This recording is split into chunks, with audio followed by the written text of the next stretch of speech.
And it looks like we're live. My name's Bob. I'm foregoing the usual intro for this stream tonight because it's probably going to be more serious than normal. If you're having a good night, you probably want to go away. If there is a point in this universe where everything is good, happiness and light, sunshine and kittens, expect this stream to be its cardinal opposite. I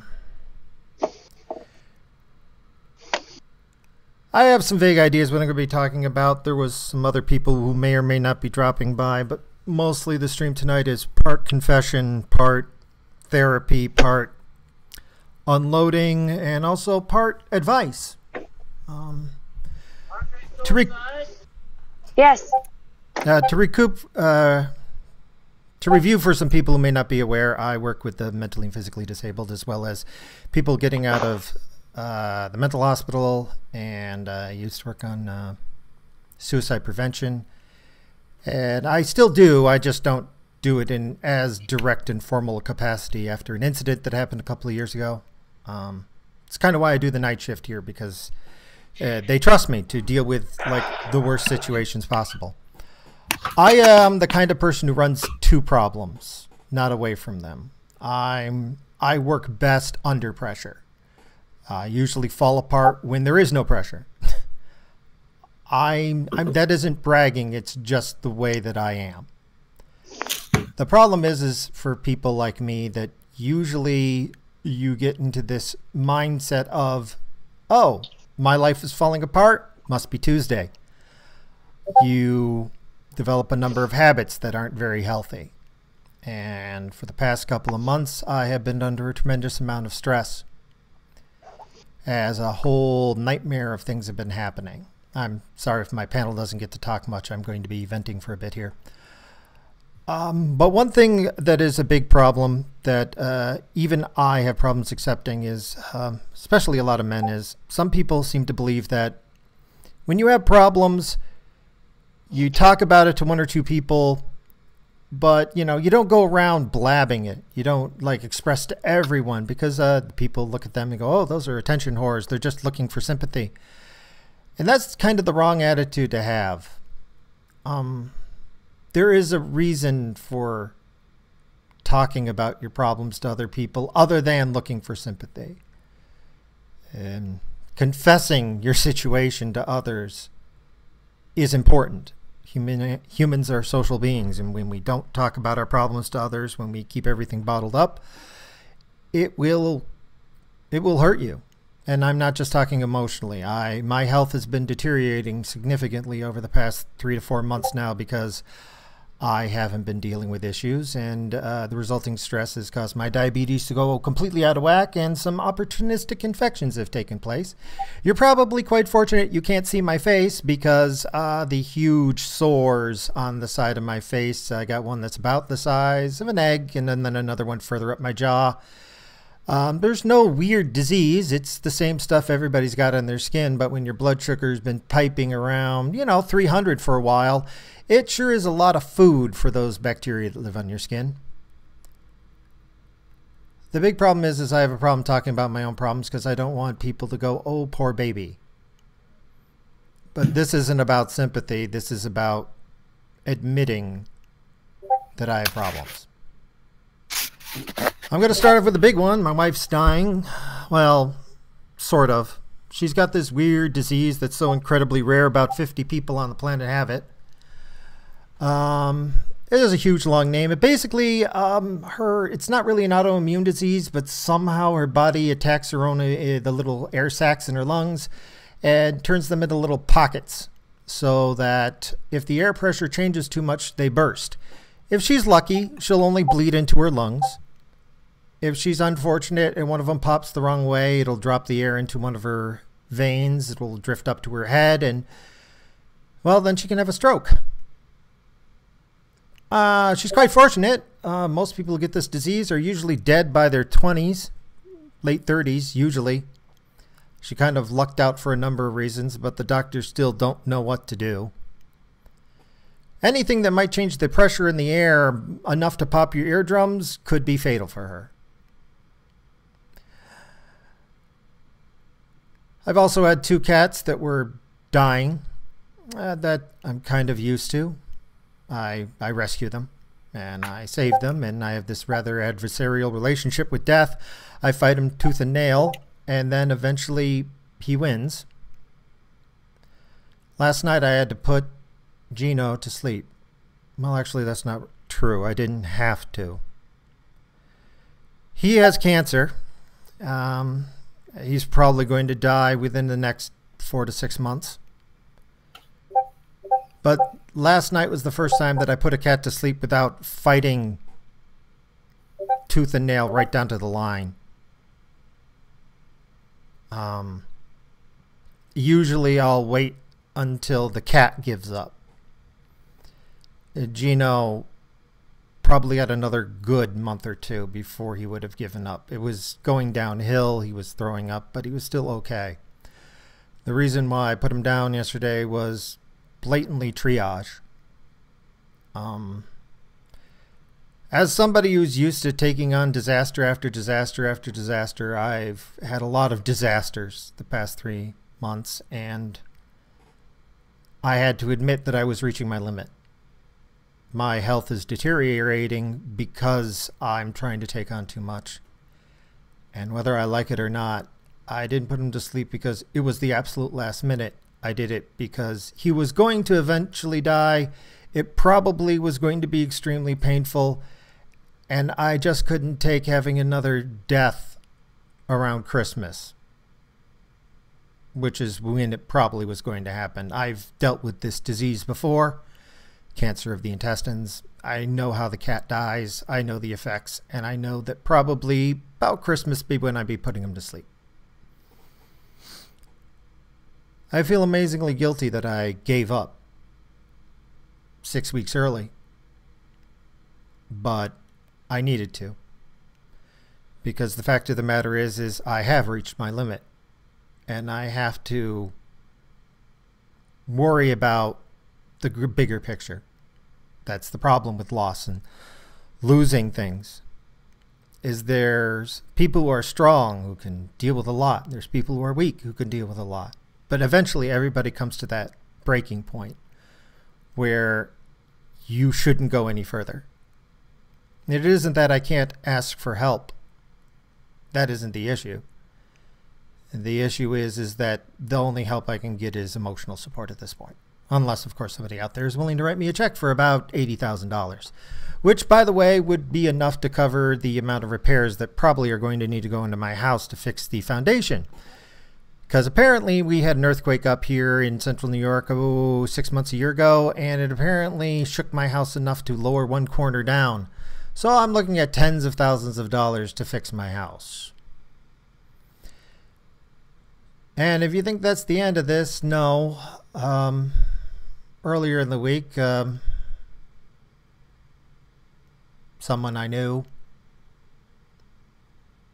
killed themselves.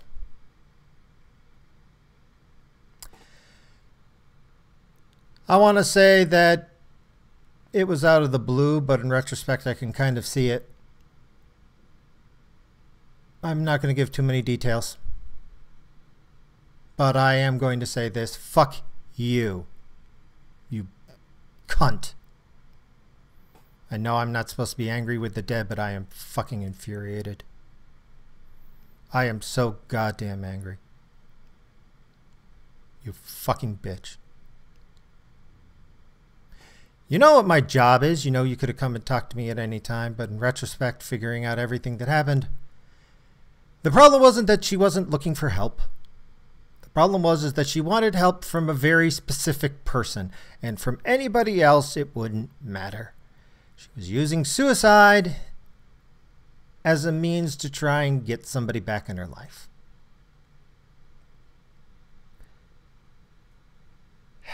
And it's hard for me to say... It's hard for me to say how angry I am. It really is. Because I'm not supposed to be angry. Some pain, blah, blah, blah. I know all the right things to say. I know all the details. I've said it 1,000 times. I've fielded the phone calls myself. I know what the situation is. That doesn't matter. Doesn't matter one iota. Because it's such a goddamn waste. Such a bloody waste.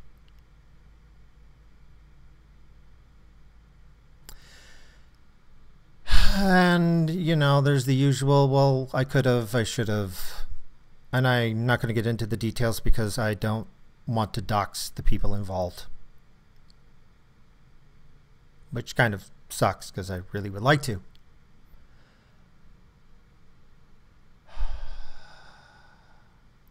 That's not to say that I am angry with every person who ever has killed themselves who I've dealt with.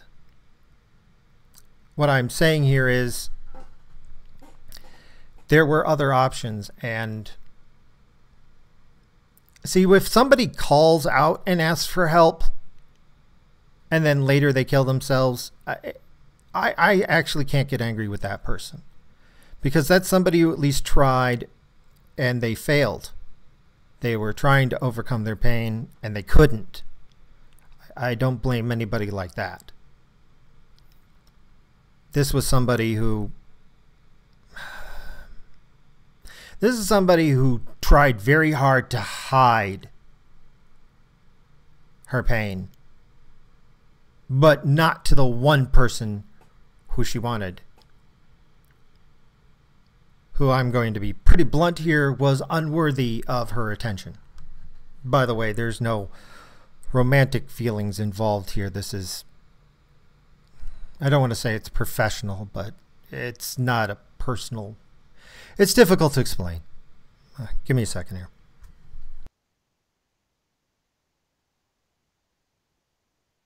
Sorry about that. I guess my point in all of this is that I have been slugging along with this bullshit with a dozen minor problems and a few major ones for a while. And I'm very good at doing that. I'm very good at putting one foot in front of the other. I'm very good at saying, okay, what's the next problem? And then going off and dealing with it. The problem is I haven't really been eating in 3 to 4 months now. I've lost about 40 pounds, which might be going, hey, that's great, except I never intended to. By not addressing my issues, by saying I will just stick to this and keep moving forward. And, you know, what's the point of talking to anybody? It's not like anybody can help. It's not like my pain will make them feel any better. But that's the part that you lie to yourself about, because the truth of the matter is helping somebody else is a privilege. A lot of people out there feel good if you come to them and say that you're suffering. That's kind of the point of what this was about. Because there are people out there who will say, I'm a burden. I don't want to trouble you. They have a low opinion of themselves and they think, for whatever reason, they're saving people around them. That was part of my motivation for not talking about it.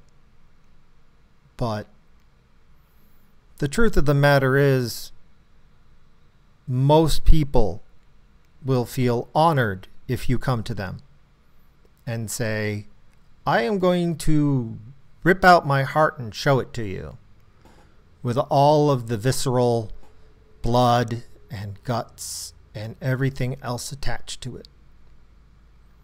And that's a very vulnerable thing. And it's very easy for someone to hurt you when you do that. Hence why the one person in question who killed herself, why she was very specific on who she wanted to help, who she wanted help from, I mean.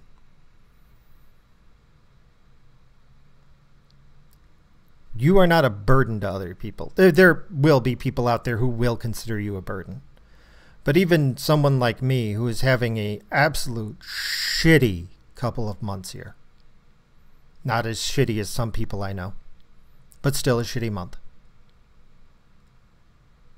I feel better when somebody comes to me and unburdens themselves. If I can talk to them, if I can help them work through their problems, if I can help them to understand, because then there's a bit of hope in my life because this person now has hope. That's the issue.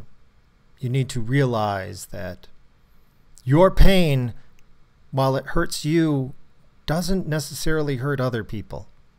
And when you talk to somebody, the big problem isn't the person who deliberately tries to hurt you now that they see you're vulnerable.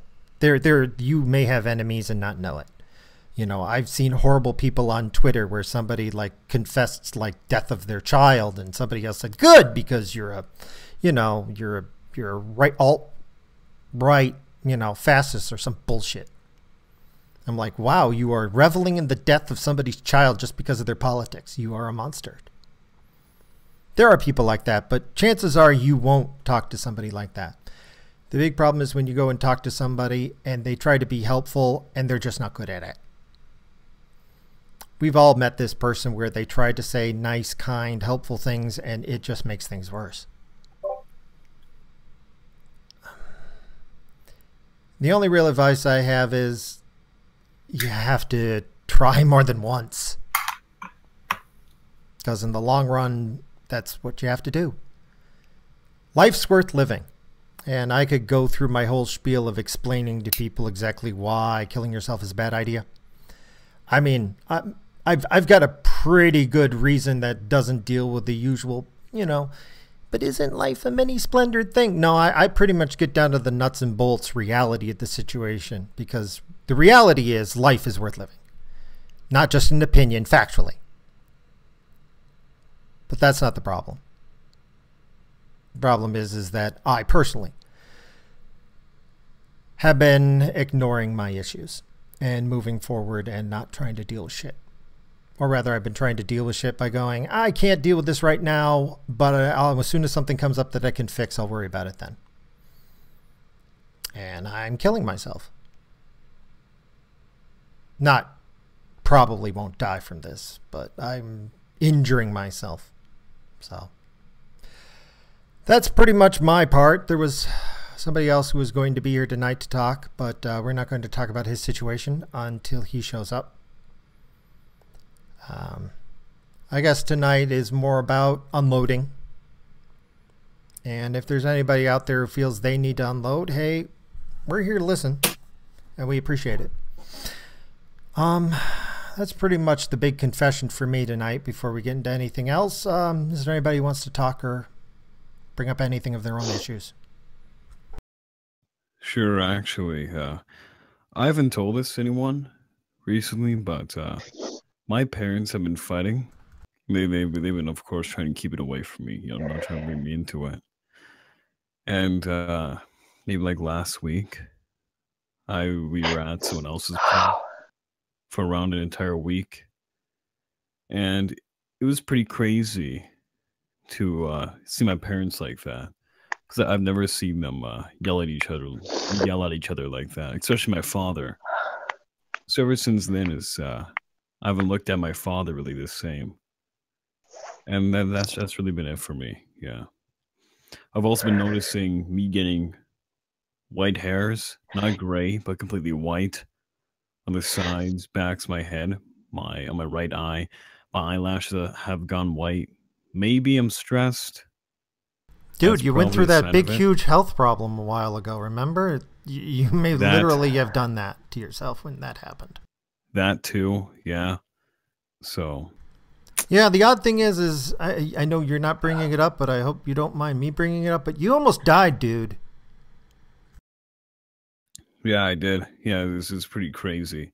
I'm better now. I finally gained back that 20 pounds, but I've still like 5 more to go before I can really start doing anything again. Well, see, that's also something I want to bring up that there's other people is just when you think your life sucks, there's somebody out there whose life sucks more. And the big problem in that I keep running into is I meet these people and I go, well, you know, my wife has a horrible disease, but she's still alive. You know, so I got to say, okay, well, you know, it could be worse. The problem isn't that it could be worse. That's not an excuse. You still have problems. Even if it seems trivial, like, oh no, I'm getting some white hairs. Somebody might go, that seems trivial. But if it's serious to you, it's serious to you. Okay, we all have our own foibles and breaking points and lines that should not be crossed. And if they get crossed, it hurts. And so everybody needs to acknowledge that your pain is your pain. Something I was talking to the other day, he was like going, there's this simple thing that I need to do. And I'm not going to get into the details, but it's something most people could probably achieve. But for him, it was really, really hard. And he kept setting his goal too high. And I said, no, you need to set your goal for just 15 minutes. He's like, but that's insanely pathetic. I said, yes, I know. But it's a goal you can achieve. And once you achieve that goal, you can move on to the next and move on to the next. Everybody is weak somewhere and strong somewhere else. If you're going to get good at, I'm not going to get into the details, but if you're going to get good at this, you're going to need to work at it. And he did. And for him, he's been improving. And then he turns around and beats himself up. But that said, your pain is the point where you've reached a wall. Okay, you need to deal with it like it's serious, even if everybody else might go, that's nothing. It isn't nothing to you. I know one person who walking 1,000 feet was next to impossible, and it took me 3 months of working with him to get him to do that. Walking down a dead-end street, turning around and coming back. For him, it was a freaking miracle. You know, and you might be going, hey, good job, clap your hands and everything, because it's a physical achievement. There are mental 1,000 feet people can't walk. There are problems people can't deal with. And because people can't see it and can't applaud, they don't think it's as important. Well, let me assure you, if mentally you can't walk 1,000 feet, that's a limitation you have, one you can work on, and it's okay to ask for help. Yeah, you know, I try to keep that in mind whenever I'm doing, even my YouTube. I've been beating myself way too much lately over little projects I've set for myself. When I sit down and record audio, I can't get it through. I start beating myself up. I always say to myself, man, you are a channel with barely over 1,000 subscribers, and you're beating yourself over this project that you think is all this. But in a couple of months, you'll look back and be like, man, well, why did I make such a big fuss over this? And speaking of me putting on the weight, I tried to start working out again. Man, it was so hard. And man, it made me sad too, because last year around this time, I was going to the gym 3 times a week. I was running every second day. I was running my dogs. And I was doing good. I looked good. Now I don't look as good, to say the least. And definitely can't do what I was doing last year. I can tell you that. And so that's been a demotivator lately, in me not getting some of this audio done. Yeah. Well, that's another part of it. Another reason for talking to other people. You're not looking for attention. It's important to get perspective. It's important to get some feedback. Running around and telling everybody on the bus you're riding next to about all of your problems isn't a good plan. But talking to a few people, or even getting on a live stream and venting, you know, as long as you're not doing it constantly, is good, if for no other reason than to get perspective. And Gwendy, you seem to be really upset. Do you want to talk about anything? No. It's okay. This is the life. I believe I titled this stream "Pain." So I've been crying since you were like talking about your friend. So I've been here crying the whole time. Don't worry. I know it's just. Well, I don't want to strictly say friend. It's yeah, it's complicated. The person that you know. Yeah, it's We'll put it with that. But for me, I'm one of those people who I don't go to people about my problems because I'm in that boat where I think that I'm burdening somebody else. I don't like to reach out to people. I have really bad like dissociative disorder, so I don't like to reach out to people. I don't really do that kind of thing. I don't really, have a whole lot of like feelings with people. I don't do that. That's never been me. And I know logically that is not healthy. I understand that. I know psychology. I'm not dumb, but it's just not something I can do very easily. no, And understand. I mean, I've gone through an awful lot of crap over the past few years that have put me in a very terrible position that I'm not very happy with. And I'm trying to claw my way out, and it's hard. Oh, it's hard. It's very difficult to do. But at the same time, I feel like if I tell people about my problems, that I'm just, complaining. And I don't like to do that. Yeah, that I think is the main issue there, is that whole thing about you feeling like you're complaining. And you are complaining, but it's not just complaining. Okay, complaining about like, oh my God, I can't believe they put pickles on my burger again. I can't stand these freaking pickles. What the heck is wrong with these people? I said meat, cheese, roll, ketchup. That was it. But no, they put pickles on. I forgot the mustard. Oh God. But but there's another line of, I'm infuriated with somebody who I guiltily feel infuriated with. There's talking about your problems, even sometimes if it's just in general, is,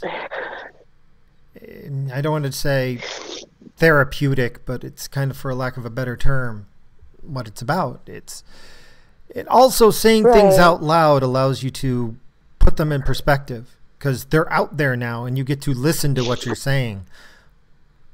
The problem is that inside your head, when you talk about things, and everybody does this, they go over their own problems in their head. It's a lot different than when you're saying it out loud. Sometimes what you're saying in your head will sound incredibly stupid to everybody else. It's like, no, I'm saying this. I'm a moron. But sometimes you get the opposite where you say things out loud and you go, my God, I'm really fucked in the head right now. Like, to be honest, up until 2 weeks ago, I would have told you I was fine. And I haven't even gotten into everything that's been going on. I've only gotten the highlights here. I would have told you everything was okay. Oh yeah, it's kind of tough, but I'm okay. And I wasn't. And it's actually talking to people, has put things into perspective for me where I realize, oh my God, I am screwed up. Well, it's because I buy into the whole, main thing about being a man is enduring suffering. Like if you look at societies as a whole, men are supposed to be strong. No. The main thing, the one thing that seems to separate a child from being a man, a boy from a man, is always how much pain can you endure? That's all the rite of passages. They all boil down to that. Because that's what a man's supposed to do. That's a crock of baloney. Well, I know. That's a crock of freaking baloney. That's one thing I teach my son is that emotions are important. Everyone has feelings and everyone's going to go through things and you have to be able to do that. Like, I know I can't, but I try so hard for my son to do it because I don't want him to get messed up in the head like I am. Well, I understand. Don't want my kid to have to go through that. But here's the flip side of that, though. It's really useful. It's really, really useful because I have been in situations where everything was falling apart and I just stepped in, calmly took control of the situation, and in a matter of and you got hours, shit done. And I got shit done. And then afterwards I'm patting myself on the back saying, I got shit done. The problem is the same attitude that gets you to do that. That is the kind of person who runs towards a burning building where everybody else goes, oh my God. As a side note, like this was about 6 months ago where I was on an overnight with two other people. No, 3 other staff. And the building across the one street over caught fire. And while they were all going, oh my God, I ran over, grabbed the fire extinguisher and ran over to the building. It was too late. Everybody was trapped and they were all going to die. There was nothing I could do. But I went over and I was willing to try, and then I came back to my shift. However, I will tell you this. For me, I moved on because I knew there was nothing I could do. I would go back to that same location, like I think 2 other times before I stopped going back. And every time I went back, they were still talking about that night because they stood around and did nothing instead of tried something. So for them, they couldn't get past the fact that they were paralyzed. So there's definite advantages to the whole, you know, let's get crap done. The only problem is that when you've legitimately injured yourself, both mentally or physically, sometimes you need to realize that and take a step back, which is what this is about. Because to be honest, I probably should have talked about this on the stream a while ago, if for no other reason than to explain my erratic behavior the past month when it comes to my upload schedule. But I've been putting that off, saying, no, I'm fine. I just need a break. I just need some sleep. I just need some rest. I just need more painkillers. I mean, you do need you sleep and rest, but you probably should not be taking so many painkillers. Oh, yeah. Well, right now I have to. Otherwise, my face feels like it's on fire. Oh, you mentioned that. I wanted to ask about that because I know some medical things, but I wanted to ask about that. So what exactly is going on with your face? Oh, because my diabetes is like been around to 200 to 300 when it should be around 120 or something. You mean your blood sugar? My blood sugar. Yeah, I've been giving the normal bacteria on my face a wonderful source of food. And I picked at it. I got a pimple. I scratched at it in the night and it got infected. And then it went from, well, put your finger on your left earlobe, bring it down to your jawline, move towards your chin about an inch, and then from there down to the cleft in your chin and then back up to the left corner of your mouth, form a triangle. That's what got infected. And the problem was that once it started filling with fluid, the blood couldn't get in there. So while I was on antibiotics and the whole 9 yards, everything, you know, it was okay. It was okay. And then suddenly there was this one day where I had to go into the hospital and I got stabbed 7 times in the face with an X-Acto knife. Oh my God. I will tell you. And then, no, I didn't. But that was with the Novocaine. I'm like, oh dear God, I don't even imagine what this was without it. But I by the way, as a side note, this is incredible. I never knew this, but oregano oil, it burns like a mother, but it has done more to get this down than anything else. This stuff soaks right through your oregano oil, pure oregano oil, weapons grade oregano oil. You'll put it on your skin and you'll be like, oh, this doesn't hurt. Then about 2 minutes later, you'll be like, oh, that's starting to tingle a little. And then about 5 minutes later, you will be screaming in agony because it's been absorbed through your skin. And trust me, if you think it hurts, anything underneath there is all dead. It's the most painful treatment I've ever had. But I'll tell you this, it's been working better than that stupid quadruple ointment I've been using. That stuff's crap. Would they give you like bacitracin? Oh, yeah. No, they gave me this stuff that is 4 different types of antibiotic topical on top of I'm on 2 different antibiotics. And the topical stuff has done nothing. Somebody recommended this stuff. I've been trying it for a couple of days. It's gone down significantly. This stuff is amazing. It's pure pain, pure liquid pain. But I'll tell you this, I'll take 20 minutes. I'll take 20 minutes 3 times a day with this stuff than what I've been dealing with because this stuff is actually working. When I was younger, I went to my grandmother's, had a very stuffy nose. She gave me oil of oregano. I put that under my stuffy nose. Man, it burnt like a motherfucker, but man, my stuffy nose went away. Oh, yeah. I've never heard of this. Yeah, it's weird. It is so weird. Like, it's a slow burn, too. It's a slow burn. Like, it takes a little while to get going. You're like, oh, this isn't so bad. And then in about 5 minutes, you're like grabbing a scrub brush and all the soap you can, trying to like scrub it off your face. So, get it off of me! Like, I never knew that it had that kind of a property. That's amazing. Oh, yeah. That's hilarious. Well, on the other hand, it is incredibly painful. So I wouldn't use it for like casual things. But when you're like, it absolutely positively needs to die, and it's in your skin, oregano oil, pure, not just like what you use on food. I mean, you got to go to like to an actual like. I got mine from my drugs vitamin place. You know. I was gonna say from your drug dealer. No, there's a place I go for all of my That's what I thought you vitamin were supplements. saying. I was like, what? Yeah. Oh, yeah. Although this stuff is weapons Yes. grade. Seriously, I mean, if someone, I'm serious. If somebody took like oregano oil and splashed it on me, it'd be like 2 minutes of like, oh, I'm okay, and then you'd be like, this is the greatest of pains. Like seriously, it's although no amount of pain you're in. Come at me, bro. I've had a kid.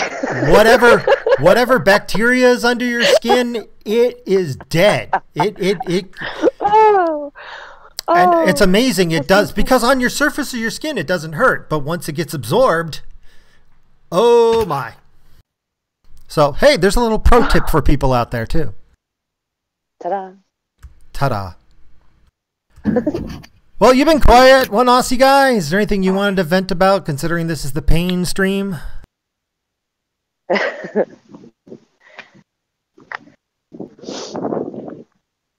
Or you it's still there? I don't think he's there. I don't think he's there. Oh, you back? Hey. Anything you wanted to talk about with the rest of us have been dominating? No, I'm fine. Okay. Just a question. Shoot. Right. Yes. What does it live stream onto? What website?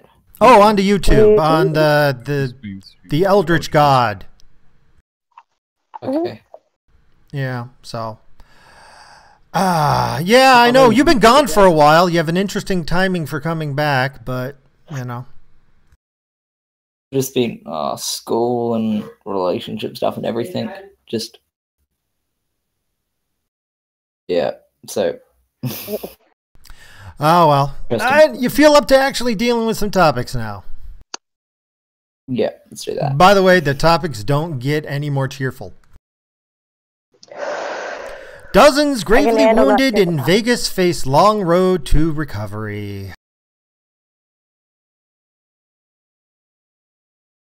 As it stands, yep. I mean, just bringing it up here because, you know, kind of goes with the theme of the evening is there's a lot of people who are pretty screwed up for this. I mean, on top of, you know, flashbacks, post-traumatic stress, and also from like people being hospitalized and like having to like relearn how to use limbs. You know, that's part of the, I wanted to just bring it up in passing is, you know, there's other people out there whose lives suck. Families are destroyed over this one guy. Oh yeah. Yeah. Right. It's crazy. I mean, the guy who died saving his fiancée, or I think they'd already been married, and this was like they were in Las Vegas on their honeymoon or something. I mean, the list of tragedies go on, and our heart goes out to them. But part of me is also along the lines of, just because there's other suffering people out there doesn't mean you're not feeling pain too. You know, so it's important to keep things in perspective, but it's also important to be willing to deal with your own issues. So just wanted to bring it up there because, oh God, Las Vegas is just horrible. Not the whole city, but the events that happen there. Do you think there was more than one shooter? No. I've looked over all the evidence. If there was more than one shooter, it would have had to been from the same window. And when there were more than one windows that were broken and had gunshots in them. It was in the same suite. It was the same suite. Yeah, I mean, I thought that too. And then there's like the pictures of the flashes that are out of sequence with his gunshots. And you know, the problem is that there's a lot, and I've talked about this before, but I'm gonna bring it up now. There's comfort in the conspiracy. There's comfort in thinking that there's some grand conspiracy and things are being covered up, because then it means that there's probably somebody somewhere going to be punched in the face over this.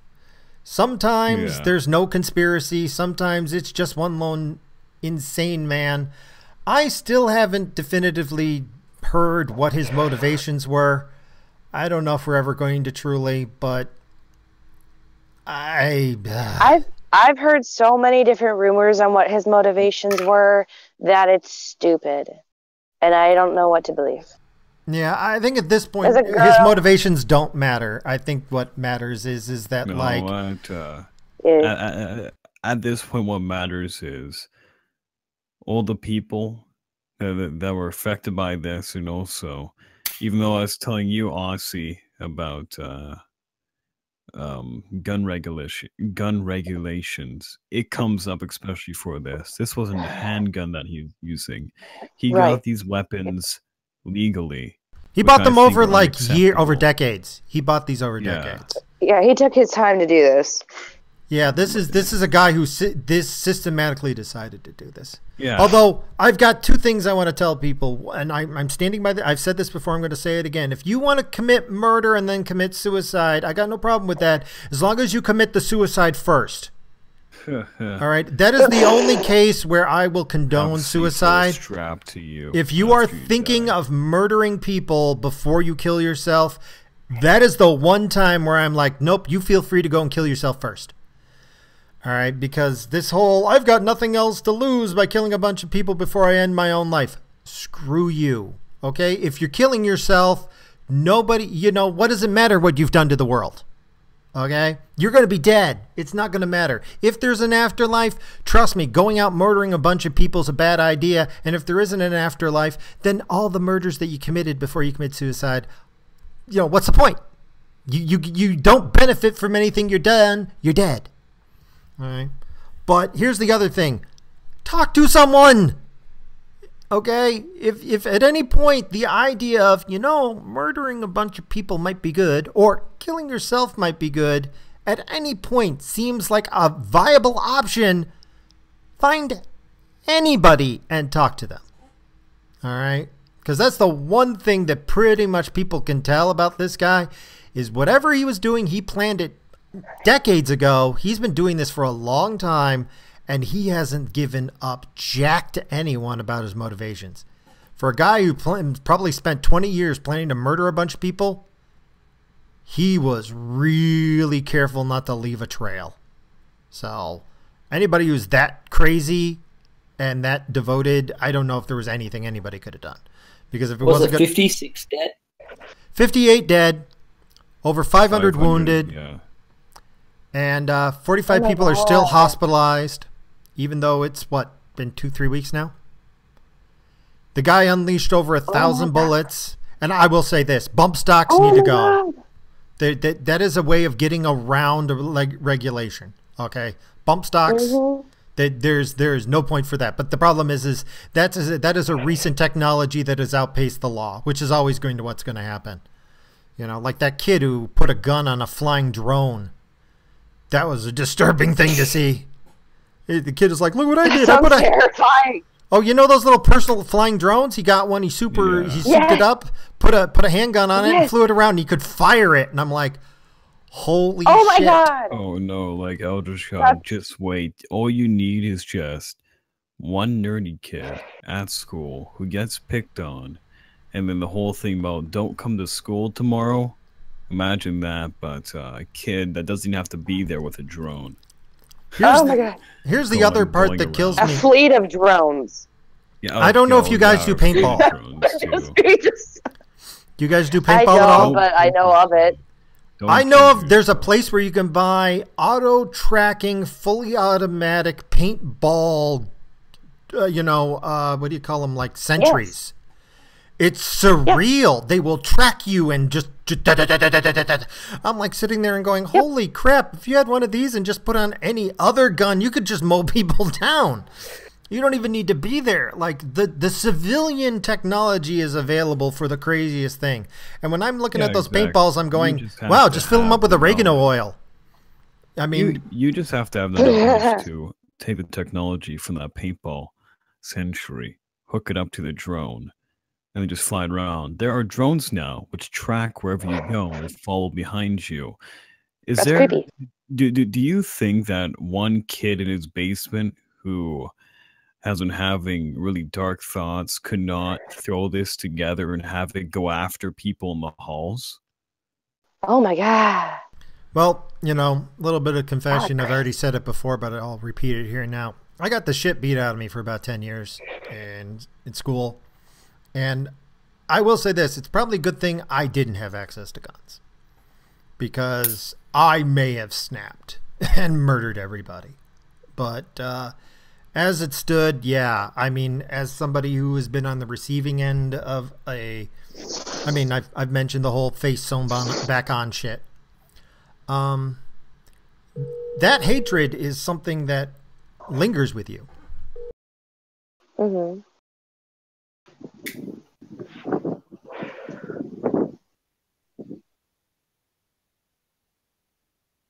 Sorry about that. Just had to check in with somebody. But So I'd like to make one more comment. When it comes, I was watching the Joe Rogan show. There was this comedian on with him talking about this. I know it's weird to have a comedian on, but he really had. I think he got all this perfectly. You can't just take away guns, nor can you just let them have free run with guns. We need to find somewhere in the middle. I'm fine with people having handguns, right? But when it comes to our rifles, but when you say there's a reason for you to have an automatic or anything that this guy had, let's even say for hunting, because number one, that will damage the What are you meat. hunting? It'll damage the meat anyways. Right. So handgun, Tyrannosaurus Rex, I suspect. yeah, if you got honestly, handgun or rifle. Also, think about it logically too. If you live in this suburb area, like just like an average shitty house, who's gonna break into your house? Who's gonna want to break into your shitty house? Well, and even if somebody does, do you want a fully automatic gun in your house going off? You damage the house. Oh, you'll shoot your own house up. I mean, actually, Right. back in Buffalo, Just buy a small handgun. There's those little. Have you ever seen those little tiny hand pistols, like those those little kind of baby things? Well, they can still kill you if you know how to shoot it properly. That's what you need. You don't need any of this crazy automatic military Fuck that shit. I just want a 9mm. I'm design good. rifle to take out these people. So, yeah, the main paintball guns. Oh yeah. You need Oh, go ahead. a license to get a paintball gun in America. to own No. a paintball gun. No, anybody can. You could just We you can need just a go license. into Walmart and buy one. No, it's just a toy. We need a Yeah. gun license to get one in Australia. Really? That's really fun. Personally, Yeah. Well, the differences in Australia and here is that doesn't the Rifle Association pay billions of dollars to make it so that doesn't happen? Pardon? Doesn't the rifle? No, this is just an open-ended question to the Americans here. Doesn't the Rifle Association pay billions of dollars for that not to happen? Where it's regulated even more than already The is? NRA? The NRA. There you oh, go. the NRA.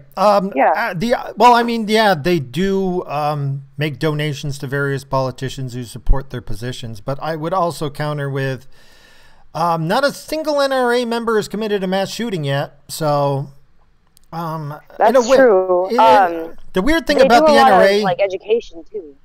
the weird thing is that when the NRA takes guns very seriously, and so they usually like my wife used to be an accountant for a gun shop, and people would get really annoyed because they would come in, they'd want a gun, they'd be like, okay, well, here, you just need to get, passed by this, because the owner, I'm gonna save you some time, it was basically a money laundering organization, so he was really particular about what guns he gave out.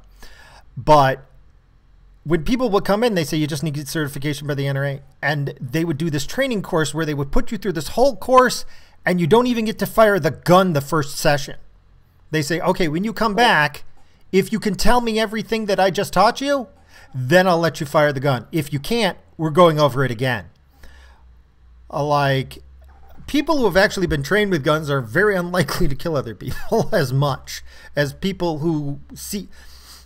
God, I mean, this one kid, I'm having a flashback now. where the kid had the gun and he's doing that stupid holding it sideways thing like a gangster. No, that's not how you hold a gun. And you know the weird thing is, I went through gun training. When he fired the gun, he smashed himself in the face with it. Damn right he did. Because he's fucking stupid. The freaking back kick like plunged it into his face. I mean, oh god, that was weird. I mean, that was just one of those. I'm glad I witnessed it at a distance, but when I saw it happen, I'm like, I could not stop laughing. That was like karmic retribution. God, this is like what, 15 years ago? I personally believe that if you wanted to do the self-defense thing, that's fine, but keep it low caliber. Because trust me, you get shot. People think in the movies, oh my God, he got shot. It's just a flesh wound. I got stabbed in the face with an X-Acto knife, and I couldn't have done anything. And that was just an X-Acto knife. I don't want to even imagine what like taking a low caliber 22 bullet would do. It's agony. You pretty much only need to hit somebody once to incapacitate them. Okay, you could still kill them. All right, but you guys have guns. I have guns, but I have rifles. And I've never used a gun. Yeah, but mine is an actual fire once, pull the lever back, reset, fire again. Oh, you got a lever action? I got a lever action. Nice. Those are cool. I have a 9mm pistol, and then I have a 22 shotgun. Not 22. God, what the fuck is wrong with me? I have a 22 rifle and a 20 gauge shotgun. Yeah, What ready the for hell? the apocalypse, aren't I'm you? sorry. Although I will say this, right? if you live in I deer hunt. Oh, go ahead. I'm sorry. You're going to the forest with a shotgun. Let's go. No, I have two shotgun stories. I have two shotgun stories. I'm going to start with the sad one. I'm completely joking right now. It's fine. I don't have any weapons. I live in Canada. What's really the need? I live on the. I mean, in all fairness, I'm totally prepared for a goddamn zombie apocalypse. I got this, guys. I'm good. I don't care. As long as you don't have the military style assault rifle. Why the hell would you need? I know how to shoot one. I've actually been trained on how to shoot one, but I don't own one. Yeah, a buddy of mine, he goes to the gun range every once in a while, and he likes shooting old machine guns and semi-autos. Yes. It's so much fun though. Oh man, okay. No, okay. The first time I ever shot an M4, I burned myself with the the casing, the bullet casing when it flew back. Oh. Yeah, it fell down my shirt and it burnt me really bad on my chest. That was the funniest thing I've ever had happen in my entire life. You silly. I know. Okay, you are a silly person. Go for it. Okay, one, if you live in a trailer home, don't own a shotgun. Because in the trailer park that I have, somebody decided to defend himself from an attacker using this shotgun. And those things are basically made of aluminum. He basically ventilated his entire his whole trailer. So, like, that's hilarious. Yeah, I mean, and he didn't even get the intruder. Like, he ventilated. There were holes in, like, he was in the back in his bedroom. He fired and basically went through his entire house because of the scatter and took out his front windows. Like, it went through everything. So there is a reason for, like, you might want a low caliber weapon if you plan on shooting your own gun in your house.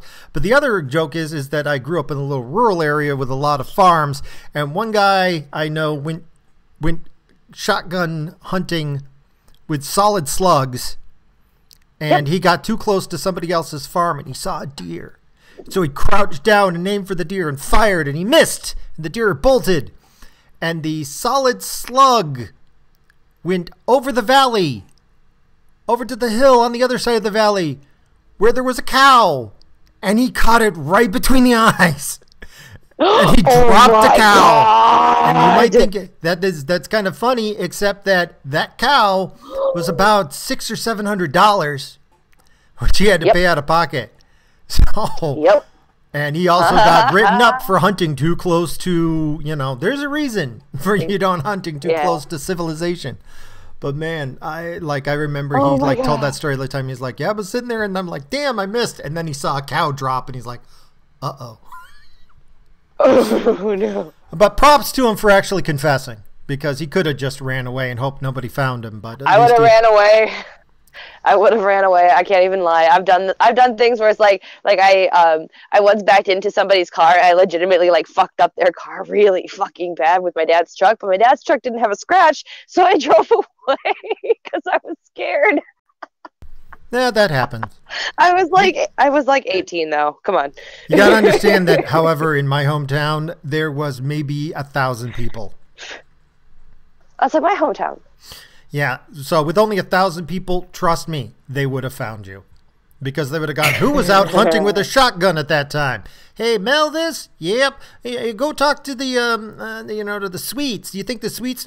Hey, the Sweets, bro, son was out hunting with a shotgun. No, they would have found him. Okay, this isn't like the city where you can do. No, everybody knows everybody. Any rate. 1,000 people. Oh, go ahead. Oh, 1/4 of my state has 600 people. 1,000 people in Australia is a lot in a lot of areas. Oh yeah, I mean you got Yeah, large. I always have a question for people that just live in little small towns or small areas. What do you question? do for fun when you're younger? What did you do? Oh man, you want to know what I did for fun? Oh, yeah, I do. Ooh. Because my Okay. grandma was like, I used to go into the fields with my brothers and sisters. We'd take rocks and sticks and There kill were mice. hay rides, and there was the No. corn Yeah, maze, They- and you they- could go they- pick they- your own Yeah. pumpkin. Mice. That. And No, there no, was okay, so getting when I was a drunk and kid- doing drugs in a graveyard. That's I mean, there's about that it. too. But no, when I was a kid, no.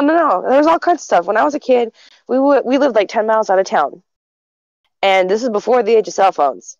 And we would ride our bikes all 10 miles into town to go to like the soda fountain, because we had a soda fountain. And so we could get ice cream because they had like really good, like actual homemade ice cream shit. It was awesome. So we would go there, or we would go to the library and just go read books because I'm a nerd. Or we would go hang around at like the town parks and stuff, because there was one right on the river. And if you were adventurous enough and didn't know it was in the water, you'd go swimming in it. But we had all kinds of stuff that we could do. And there was a roller rink in town. We would do that. I remember when that closed, I cried a little. It was really sad. But I mean, you could go to someone's house and go wandering around. You could play games. We'd play like board games, and then when video games came out, that was a thing. We'd do that kind of stuff. But there was always something to do. Like even just at my house, if I didn't want to go anywhere, I could just wander around on the property. We had like 4 acres, which may not seem like a lot, but I mean, compared to like being in the city now, that was a lot. Like, holy crap. Like, Yeah, the one thing you I mostly live did. with my parents, Just and we only don't have go in the cornfield at night. one and a little bit of acres, and it is a lot. So 4 acres, I could just imagine, especially compared to the city. My aunt was telling me when she's young, her parents would were the people that dig the graves. That's what they did, and she would go and play in the graves. Oh my god, she would play in graves? No, well, before the bodies would get put in there, she is quite young. She go jump in the grave. The bodies would be. But that's like 6. So. Wait, aren't graves actually like supposed to be like 6 feet deep? Like, is that a real thing? Before they were fairly deep. I'm not actually too sure how deep they were. I just laughed at her story and went on. What did they do in Australia? What Or do did you you go mean? up in the city? I'm in a fairly metropolitan city area, I guess. Yeah, my state's funny. Live in a very small area, and then 95% live in a small area, then 5% live in the rest of the state. Oh, That's crazy. well, my hometown. Let's see. There were many private, small graveyards. So hanging out in graveyards was kind of a thing everybody did.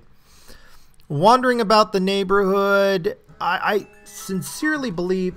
Oh crap! I got a phone call. Be back. Okay.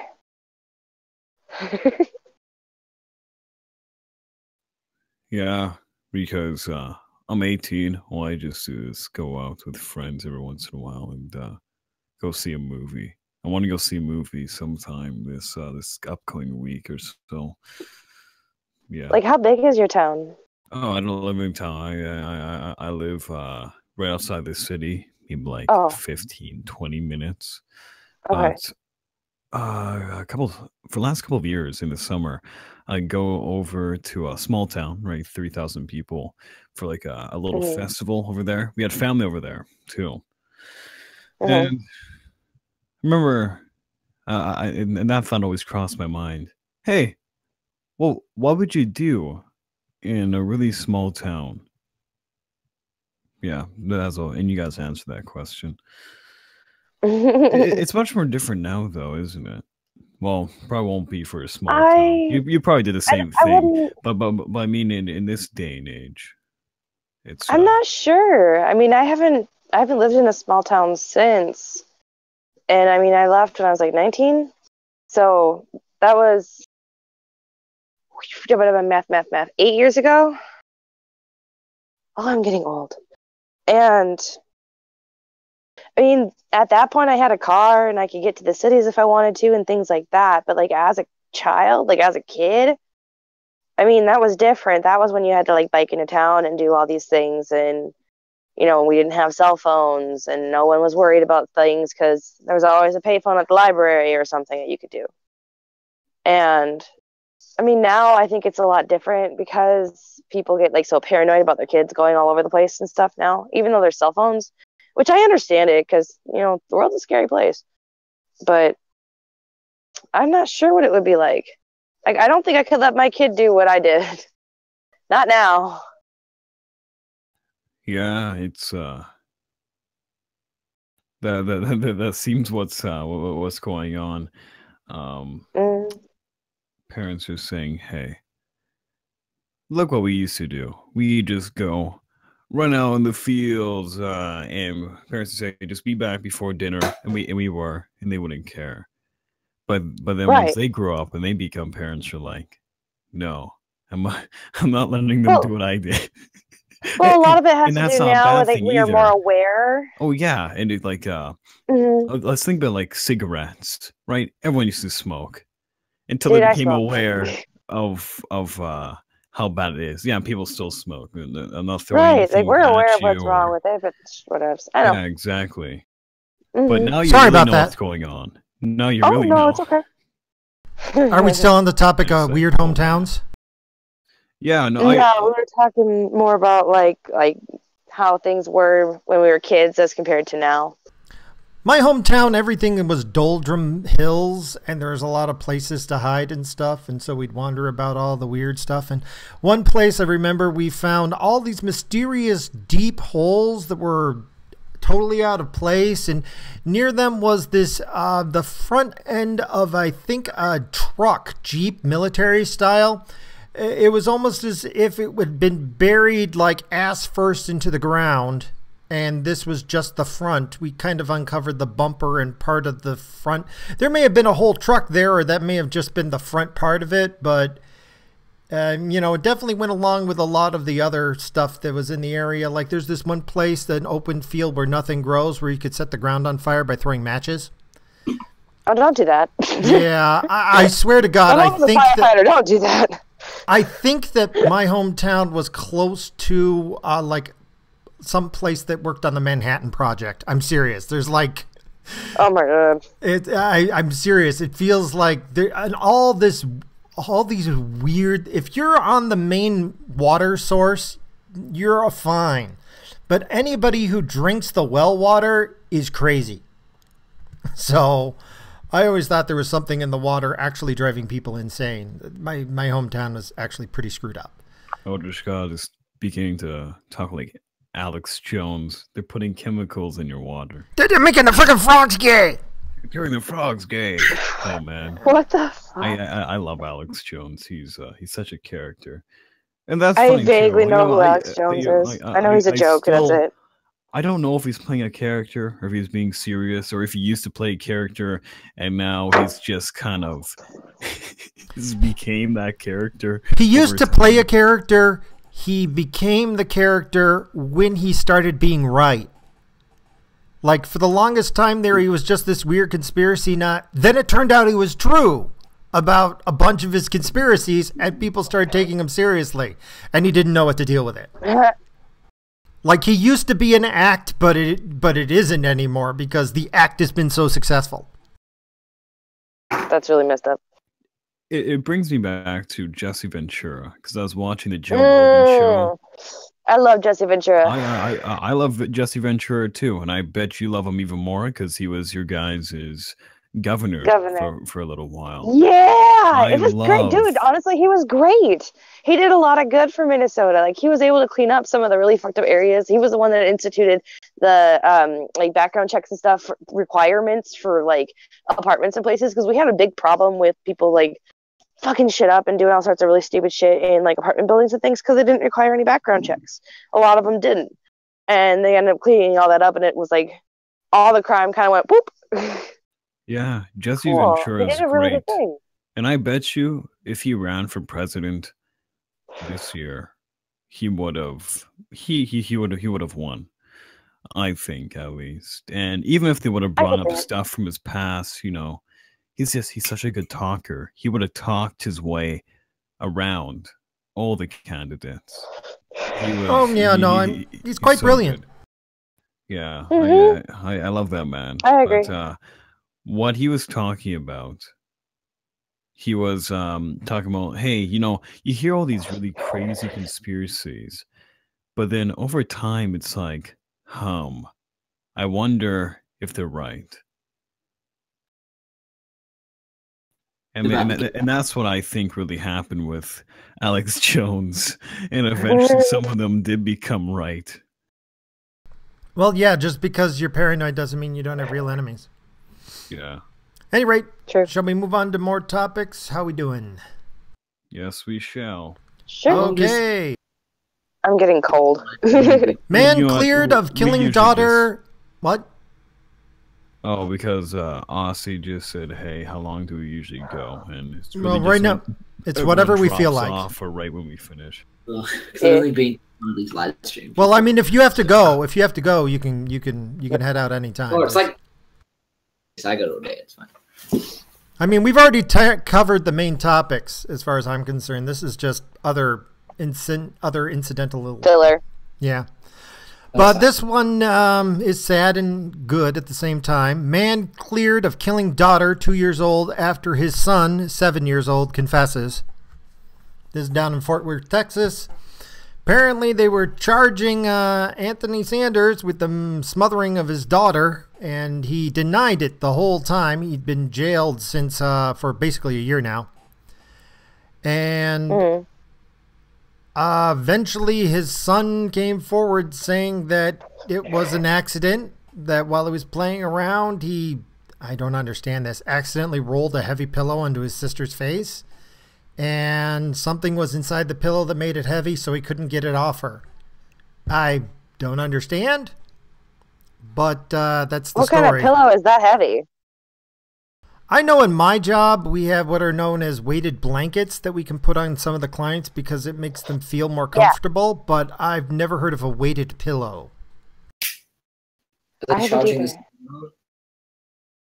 They can't. He's 7. Oh. Yeah, he's 7 years right. old. Yeah. No judge will take that case. No judge. I mean, especially if it was an accident, and if he says it's an accident. Yeah. I mean, unless you can prove he did it with purpose, that's a different story. That is a kid who needs to be going to therapy every month for the rest of it, until he's an adult, but yeah. Not just to deal with the guilt, but to keep an eye on him, because the next thing I'm wondering if he's, you know, some kids like to tear the wings off of flies. I think he likes to tear the wings off of robins. He'll become That's creepy. Yeah, this is a bad Michael sign. Myers. Oh yeah, this is a Michael Myers moment. Myers. This is when I'm reading this is the sort of thing where I go, yeah, this is like the start of a serial killer, isn't it? But yeah, I'm hoping not. I'm hoping not. I'm hoping this legitimately was, but accidentally rolled a pillow onto your sister's face. I don't. I don't understand that. I mean, I need more context and detail. You're going to. Yeah, this is when I'm reading this is the sort of thing where I go, yeah, this is like the start of a serial killer, isn't it? But I'm hoping not. I'm hoping this legitimately was, but accidentally rolled a pillow onto your sister's face. I don't. I don't understand that. I mean, I need more it could just be like that. Even though this guy's a sicko, the person that got mad at his 5-year-old son for screaming as he was playing, and so he put him under the cushion, sat on the cushion, kept on playing his game until the screaming stopped, took off the cushion. Someone's dead. Oh, that's sad. Like you want the 2-year-old. That's a distinct possibility, though. My question is, where was the father when all this is going down? Where was the father where he didn't have the 7-year-old and 2-year-old in his eyesight? I'm not trying to, because Maybe he went to the bathroom. Well, it was. Oh, maybe he had to go to the bathroom, honestly. But that could have happened where the 7-year-old was just getting fed up with the 2-year-old screaming, puts the pillow, sits on it, waits till the baby stops, and then I feel like a 7-year-old's not that stupid. Well, I think at the time he was 5, and he's 7 now. Oh. So. A 5-year-old. 5-year-olds are pretty stupid. Yeah, I have a 5-year-old. 5-year-olds are pretty stupid. I don't think a 5-year-old would think about, hey, could this suffocate, or even really know what suffocate is. No. See, yeah. Yeah, I'm hoping. I mean, this is a tragedy. I'm glad the father isn't going to jail for something he didn't commit. You know? But that said and all, wow, this kid needs to be watched. Seriously. That's very nervous. Makes me nervous. You know, this is an origin story for a serial killer. A little bit nervous. And the kid being 5, he could begin to remember it that he did kill his sister purposely, even though he didn't. Then that could also drive him crazy. Yeah, that's something that will freaking haunt you. Once he understands the consequences of his actions, yeah, that's going to be a screwed up kid. So yeah, it's hard to forgive yourself for stuff that you did completely out of ignorance that hurts people. You know, especially at a young age, you'll beat yourself up for that forever. Yeah, it's very hard to put it in. You have nothing to put it in context too. So context is important. At any rate, shall we move on? Yes, we should. Yeah. I know that I have in the past expressed desire for California to have an earthquake and drop into the sea. However, I did not desire for California to burn to the ground. But right now it looks like that's what's happening. The wildfires have expanded. They thought I had them under control, and then whoops, something happened, and they are now losing ground again. You've got a 100-mile-long fire line burning its way through California right now. I mean, they're screwed. Northern California, they may very well lose more than a few of their major wineries. This is going to be a bad year for growing grapes.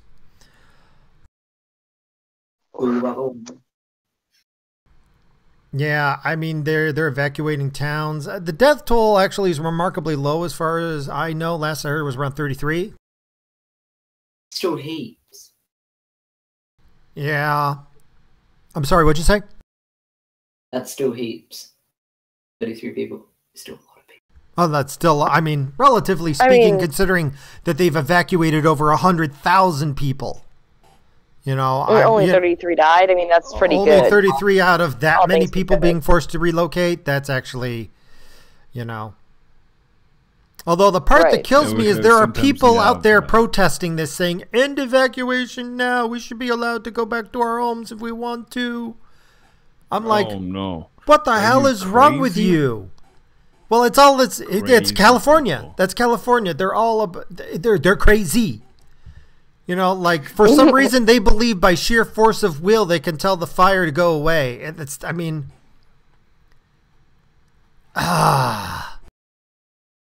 what is you know, I mean, you're talking about a state that reduced the crime penalty for deliberately infecting somebody from HIV from a felony down to a misdemeanor. Yeah, and they're all giving themselves pats on the back for it. But here's the thing. They just declared a statewide emergency over a hepatitis A outbreak. Hepatitis A goes away. HIV can cost you millions of dollars to stay alive. Yeah. But infecting somebody with HIV is no longer a felony, even though causing permanent lasting physical damage to somebody is considered assault and a felony. Yeah, Like it makes no sense. They're talking about it as if, hey, if someone does this by accident, then now they can't go to jail for a really long time. No, that's not what it was. It's going to jail if you did it intentionally for a really long time. Well, their complaint No, is you they can't. believe that people were not getting tested for HIV because they were afraid that they would be, penalized under this law. It's like, if somebody you're still getting penalized, it's just a misdemeanor, one. Two, if anybody is afraid of testing themselves because they're deliberately infecting people with HIV and they don't want to go to jail over it, they're still deliberately infecting people with HIV. Okay? Trust me.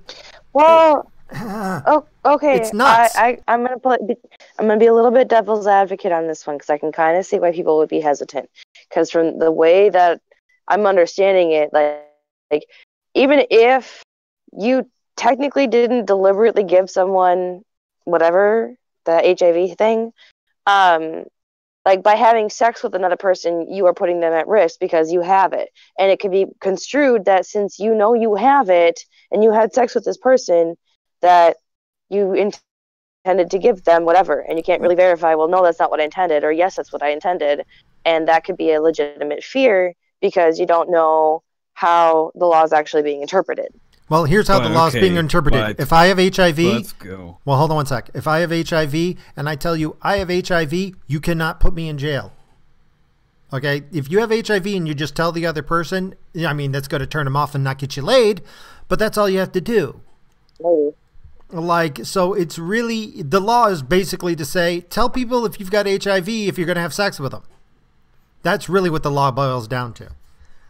But this whole that now it'll encourage more people to go get testing, it's like the same idea, like going, oh yeah, we have a sanctuary state, so illegal immigrants are more likely to come forward and report crimes. Yeah, that doesn't work. Sorry, it doesn't. Now let's go to the extremes where if you have people doing this intentionally before, they're going to be doing it even more now because the consequences aren't as high. Hell, you had someone over there in England that infected 12 women or something like that on purpose. Oh, yeah, I remember that story. Yeah, he's just going around giving people AIDS. Oh, yeah, he was using that. It is bizarre. He was using that phone app that lets you hook up with people. And he was doing it because he thought that, because he thought that having sex out of wedlock was immoral, so he was going to have sex with as many people as possible to give him AIDS. Freaking psychotic, but that makes no sense. And if that you're somebody man was there in California now, he couldn't go to prison for a very long time, only for a little while.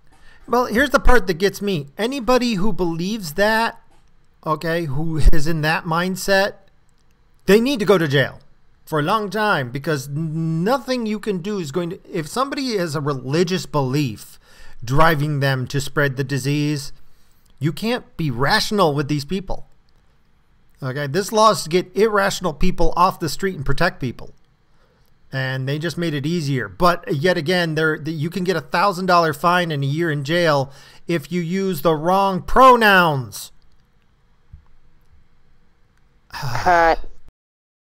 I mean, it's serious. Wrong pronouns is more serious than deliberately infecting somebody with the disease that will destroy their immune system and basically cripple them for life.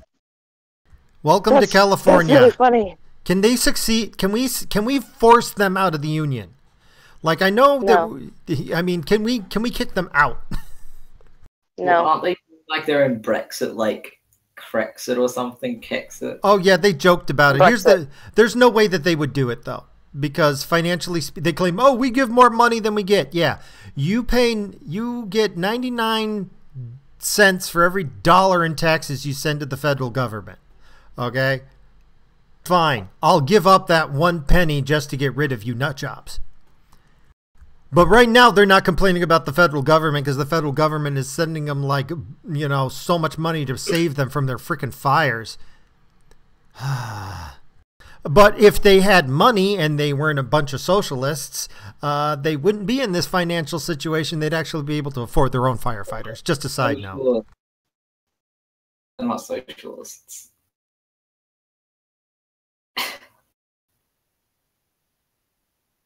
I'm sorry, I didn't hear you.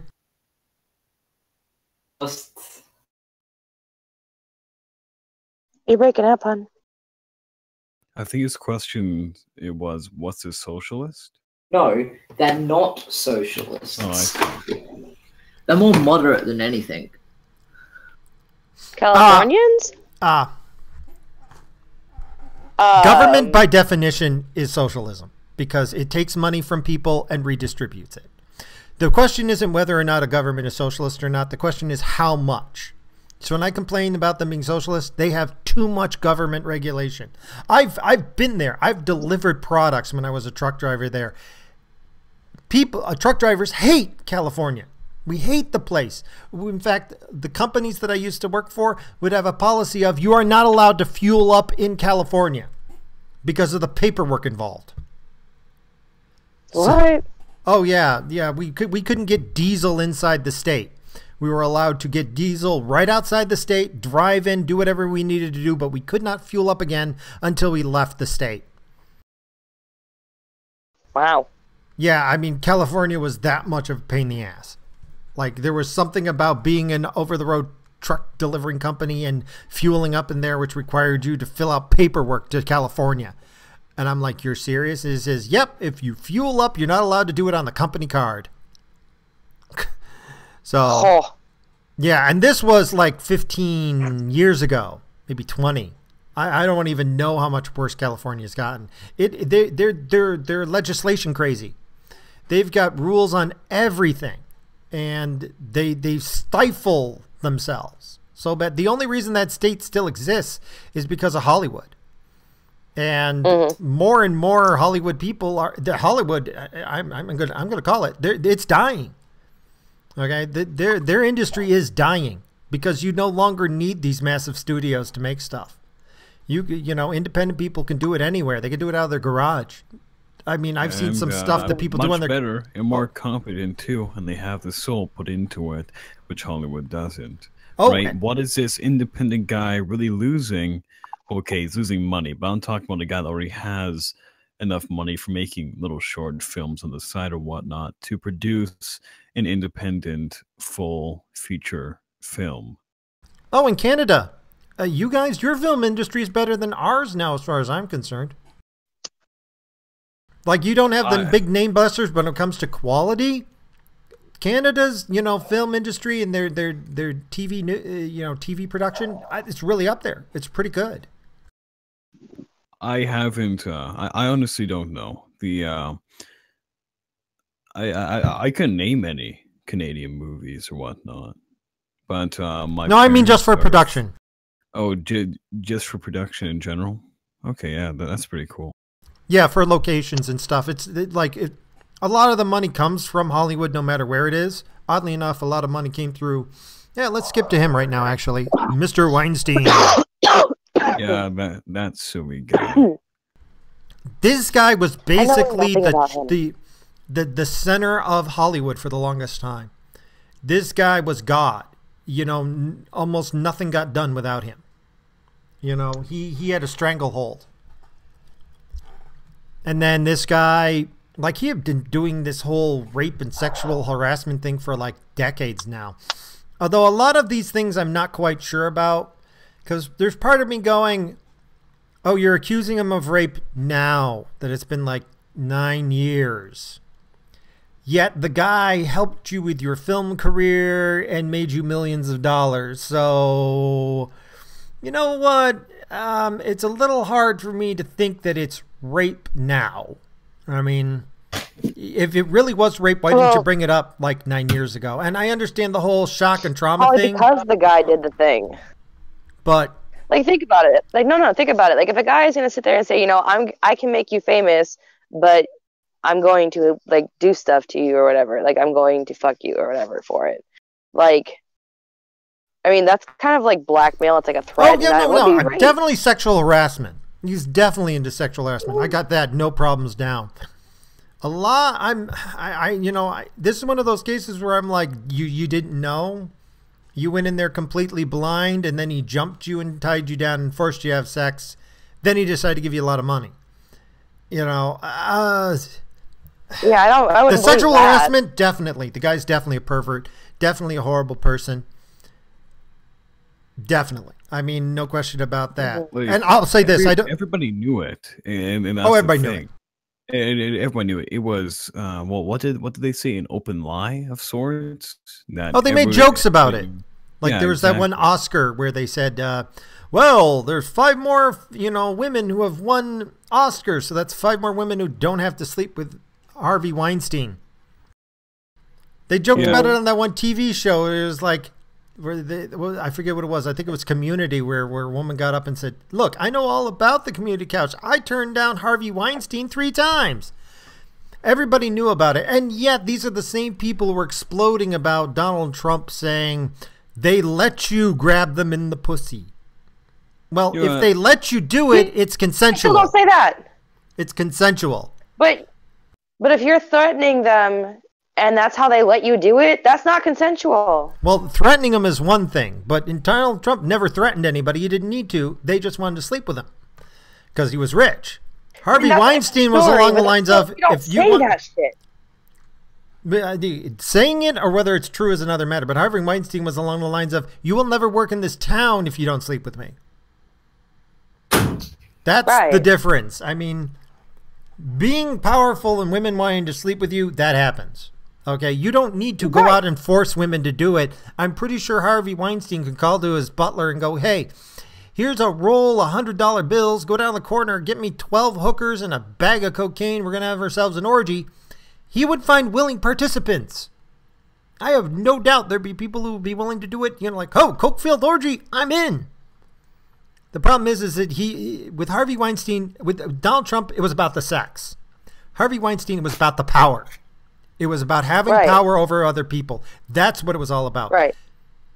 That's my problem. Of the two, wanting to have power over people is my problem. Like, and the whole industry covered it up and never talked about it. And everything. Why? Because he was freaking rich, and not a politician in the world would say boo to him if they were a Democrat because he funded them. Exactly. It's totally hypocritical. I don't mind what your position is as long as you stand by it. Don't tell me your position and then go back on it just because it's convenient. That's a big problem as far as I'm concerned, and that is what disgusts me more than Harvey Weinstein. Harvey Weinstein, he was a pervert. He was disgusting. I don't think we're ever going to get all the details, and he's a horrible person. But that said, it's even more disgusting all the people who covered up for him. And it's like, here's the problem. In the real world, it is better to be too late in condemning something than to be too early. Because if you're too early, everybody will jump on you, beat the crap out of you, and then you'll be forgotten. But if you're too late in condemning something, then, you're fine. This is the problem with Harvey Weinstein. There's way too many people who didn't want to be the first ones to step up. But now that the dam's finally broke, we've got, what was it, 25 women crawling out of the woodwork? All with a problem with them? That's I wonder if the Kardashians are mad at Kim when they made that sex tape how long ago. I kind of like relating to that. I bet you these women, some of them. I bet you a lot of them are, but some of them may be like, you know what? I've made how many millions of dollars now, but still, what he did was wrong. So I'm coming out about now. It's probably the same thing with the Kardashians. They do not care what Kim did, because if not, they wouldn't have this $1 billion whatever they have between them. Because I bet you between them, they are rolling in money.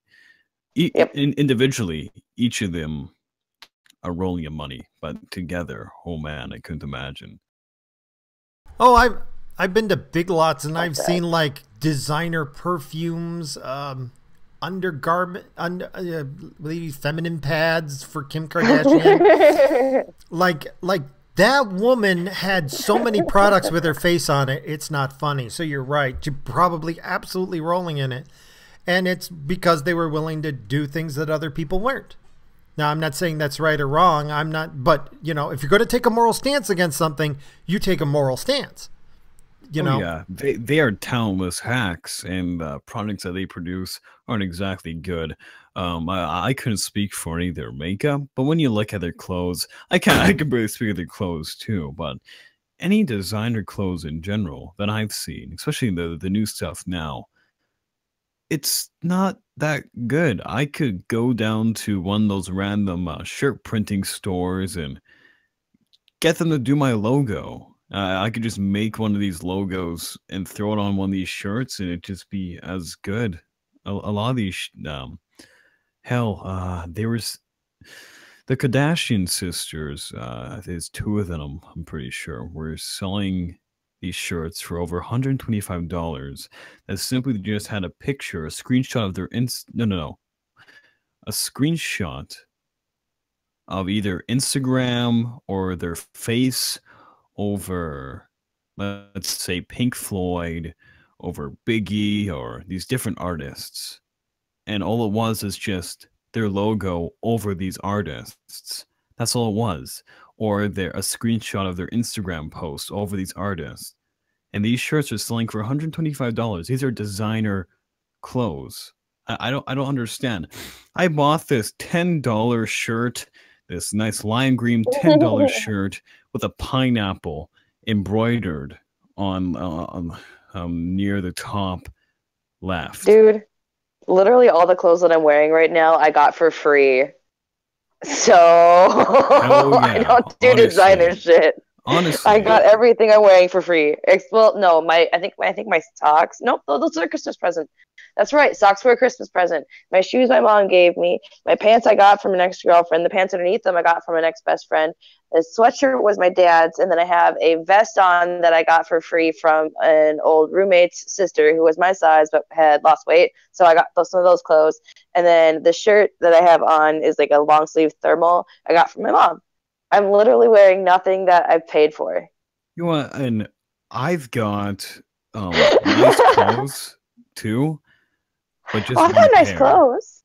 I've got one pair. I've got a nice pair of pants, got a nice shirt, I've got a couple nice hats, I've got some nice shoes, but nothing like you see these super expensive shoes.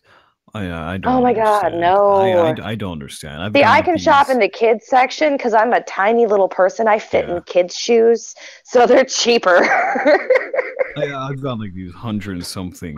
Actually, no, I've got I wear my dad's. I'll pay $20 for a pair of shoes because I wear my father's old shoes, and they got like this nice gel sole. So I didn't pay for these shoes, and then. Oh, recently, I bought this really nice leather jacket, this old school leather jacket. Oh, cool. $60. And well, you know what the difference is, right? The difference is narcissism. That's it. That's the whole thing is how do I appear to other people? That's it. That's the only difference. Yeah, you're dealing with the West Coast and the East Coast. It's all about what other people think about you. You're not buying a $120 shirt. You're buying $120 of I'm better than you. That's what it is. That's what it is. It's all about that. Dude, no, man. Okay, I went to work on like Wednesday, and my mom had given me this dress, and it was this really super like 70s hippie dippy style dress. It was so cool. I was excited, and I was like, you know what? I'm going to rock this. And I kind of went to work looking like a hippie. And all my coworkers come up to me, and they're just like, you look so confident. It's so pretty because you look so confident in your outfit, but you look so goofy, and it's awesome, and we love it. And I'm like, yeah, buddy. Well, that's because it's your own style. See, there's a difference between having style and with you buying something just because of the price tag so you can shove it in somebody else's face. See, no. I got something on sale today. I was proud of me. I bought a sweater. It was on sale. See, real people are proud of that. Real people, you know what I mean? That word literally. I love that $10 real shirt. people. It is my favorite shirt. Right? Like, I like my cheap shit, man. Come on. It's made to last me. It lasts for a while. That's so funny. What were you going to say, Eldritch God? Oh, no. I'm just saying that real people value. And fake people worry about what other people think. And that doesn't mean necessarily that you shouldn't care about what other people think. It's just that there's a difference between like, this is my idiom, this is my style, and then this is the latest, greatest fashion, and I will only wear what I see in Vogue and shit. Any rate, moving on, let's grab a couple of things real quick here because we're approaching the 2-hour mark. Something I want to touch on real quick here. Bannon on the GOP insurgency. Nobody can run and hide. Basically, summary here. Donald Trump and his former chief strategists are working on getting rid of Republicans who aren't with the party line. I kind of predicted this earlier. What? A lot of what Donald Trump has been doing, as far as I've been concerned, is to set things up so he can get rid of Republicans in the Senate who do not toe his party line. And I think that they thought that they couldn't be taken down by Donald Trump, and that's why there's GOP members who've been opposing him. And they don't realize that Donald Trump is actively trying to replace these guys.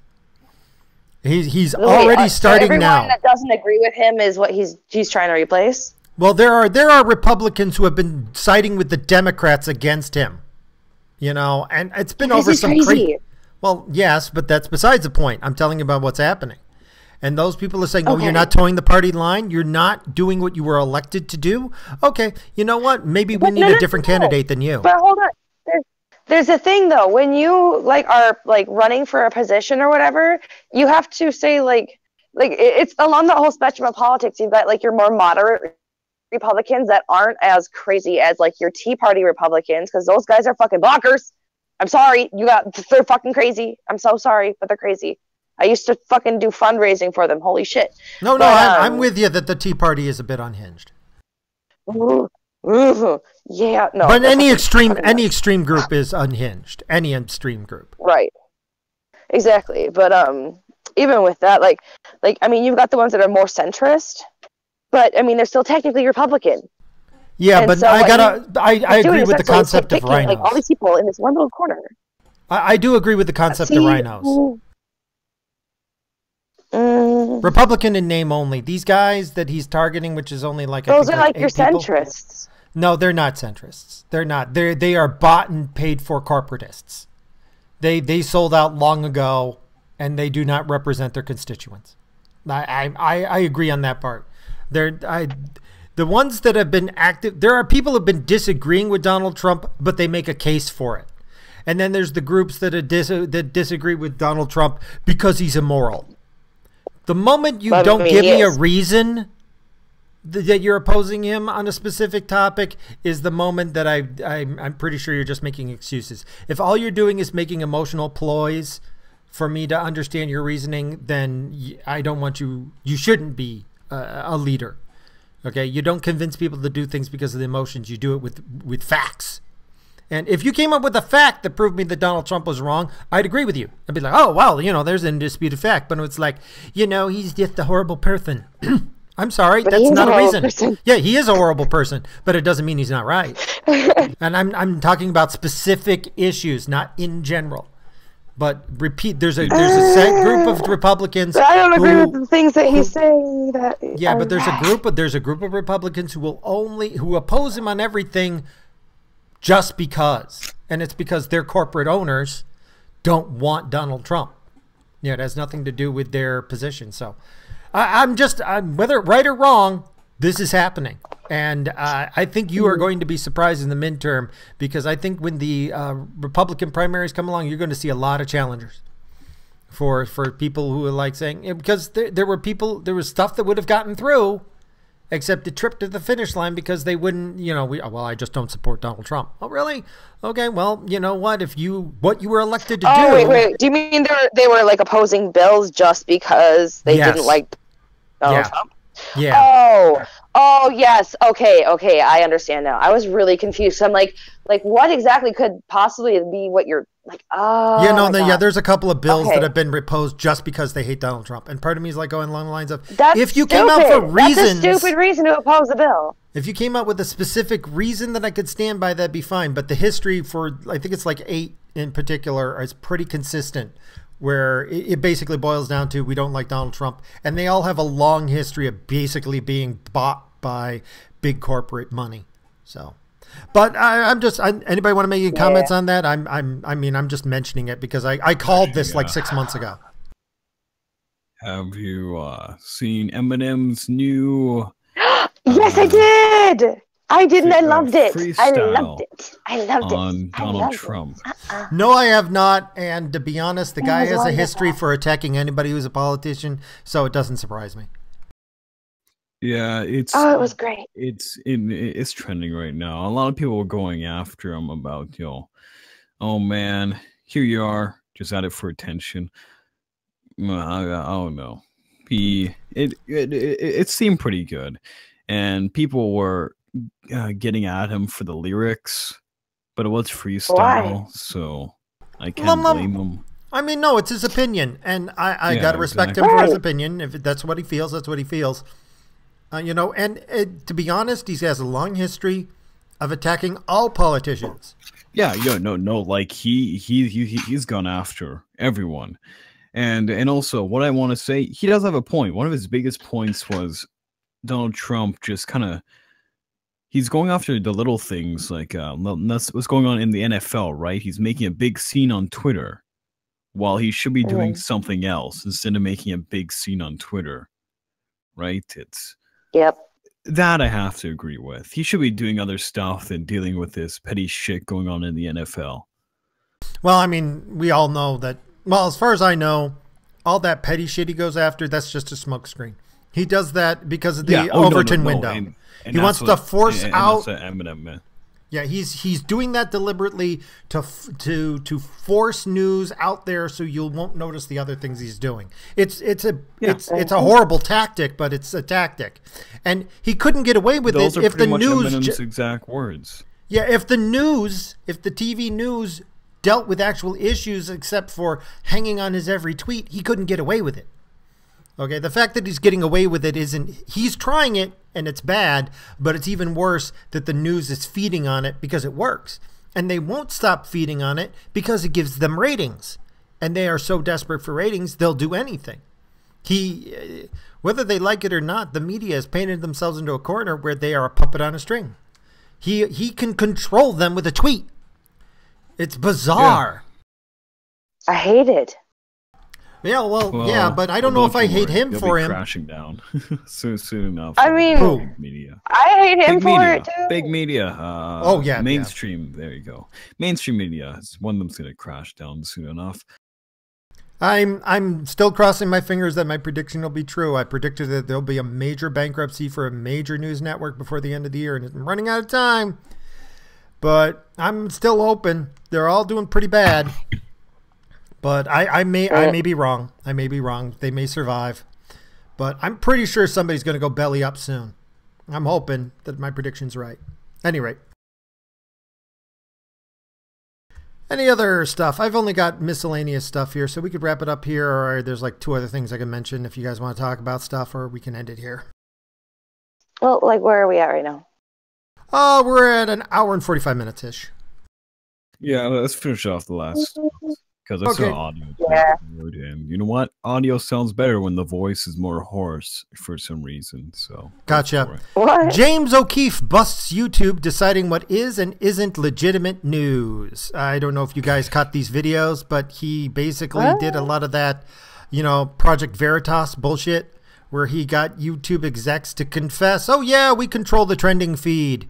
Yo, yeah, we deliberately change things. Yo, yeah, we basically suck, the New York Times dick. And, looking at the footage, it's what everybody already knows, that YouTube is deliberately messing with the algorithms in order to favor one political view over another. Everybody knows it. But, now we got it on tape. So, not that it's going to change much, but, It's just one more nail in the coffin. Mm-hmm. Any thoughts?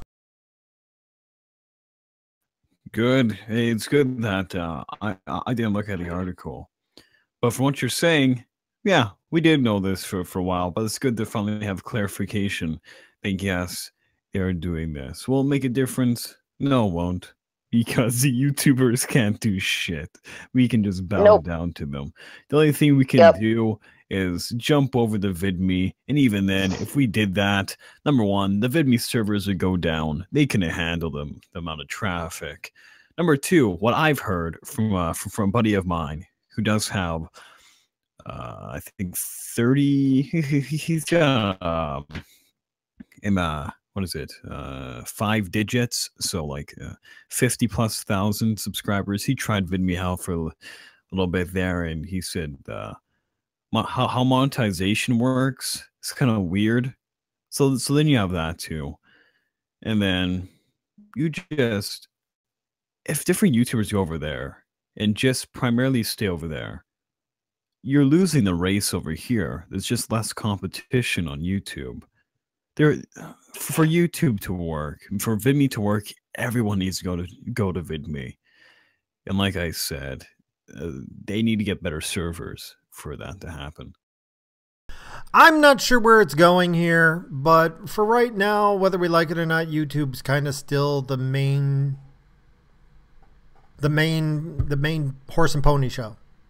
If nothing really changes drastically, I give YouTube another.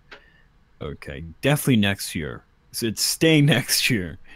I can give it 2 years, right, as of now. I can see it. You can find for 2 more years, because I don't know what's going to happen by year number 3. But I can say 2 years. Oh, I mean, hopefully. YouTube as a whole is starting to hurt, and it's because they are going away from the thing that made them successful. They're now pushing their YouTube Red and their YouTube news channels. They're hoping to become like, online cable. Well, the problem is cable sucks. And the reason why people were going to YouTube is because they hated cable. So you're rejecting the one thing that made you successful and trying to get a piece of a dying industry. What the hell is wrong with you? But how this is going to happen, YouTube has enough equity and enough build-up and enough inertia that they will last for years. But you're going to see at some point the bottom's just going to drop out from under them, and they're not going to have any clue as to what happened, because there's no immediate consequence to their bad choices. There's going to be death by 1,000 cuts until one day, and everybody's going to go, oh my God, how could you see this happening? And then people are going to go, well, look at these videos from 4 years ago, okay, that have been telling you step by step exactly how you're screwing up. But right now, that's where it's going. Oh, do you need to wrap it up? There's one thing left. Okay. All right. Good night. On to the last thing, or is there anything you want to say about this? I was barely paying attention. I'm really sorry. Well, anything else you want to talk about YouTube, or do you want to move on? I've got... Well, I mean, in all fairness, like, a lot of the stuff that I've been seeing happening with YouTube, like when they had that whole, like, demonetization thing, like, that's been freaking everybody out too, and I know that it's a giant fucking, money pit, but we all know that. Oh, well. I don't know. I don't really have a whole lot to say about it, I guess. The other thing I want to talk about here is the unintended consequences of sexual harassment scandals. This one's from the New York Times. Basically, they're talking about how in Silicon Valley, male investors have started to stop talking to women.